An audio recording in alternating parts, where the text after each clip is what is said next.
હવે આગળ વાત કરીએ તો યાત્રાધામ અંબાજી મંદિર સાથે ગબ્બર ગઢ પર પણ મોકડિંગ યોજાઈ। યાત્રાધામ અંબાજીમાં મંદિર સાથે ગબ્બર ગઢ ઉપર પણ મોક ડ્રીલ કરાઈ। ગબ્બર ઉપર ચાલતા રોપવેમાં પણ અટેકની દહેશતના પગલે કરાઈ મોક ડ્રીલ। જો કોઈ તત્વો અટેક કરી રોપવેની વ્યવસ્થા ખોરંભે પડે તો તેમને કેવી રીતે બચાવવા તે માટે મોક ડ્રીલ યોજાઈ। રોપવેમાં ફસાયેલા લોકોને સિફતપૂર્વક ઉપરથી નીચે આરામથી ઉતારી શકે એવી વ્યવસ્થા ગોઠવવામાં આવી। જેટલું અંબાજી મંદિર મહત્વનું છે તેટલા શ્રદ્ધાળુ ગબ્બર ઉપર શ્રદ્ધાળુઓ આવતા હોય છે। યાત્રિકોને કોઈપણ સ્તરે કોઈપણ જાતની તકલીફ ન પડે અને સંભવત ખતરના ટાઈમે તેમને સુરક્ષા મળે તે બાબતને લઈ કરાવી mock drill. Arvind Agrawal, ZSTV, Ambaji.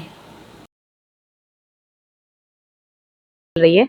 मानिए कि जो हमारा गब्बर है वहाँ पे जो ये रोपवे है वहाँ पे अगर कोई अटैक हो जाता है और रोपवे में जो टूरिस्ट हैं या पिलग्रिम्स हैं अगर वो अटक जाते हैं तो किस तरीके से उनको सेफली नीचे उतारा जा सकता है। और ये ड्रिल ये यहाँ पे जो रोपवे वाली कंपनी है वो हर महीने करती है, तो दे आर वेरी एक्सपीरियंस्ड। इसलिए टूरिस्ट हैं, पिलग्रिम्स हैं, उनसे मेरी अपील है कि घबराए नहीं और ये मॉक ड्रिल को आप देख सकते हैं कि कितना सेफली वो लोग नीचे उतार पाएंगे। तो इसमें सहयोग दें और इस ड्रिल को भी समझें कि किस तरीके से उनको संयम बना के रखना है और उनको नीचे उतार लिया जाएगा।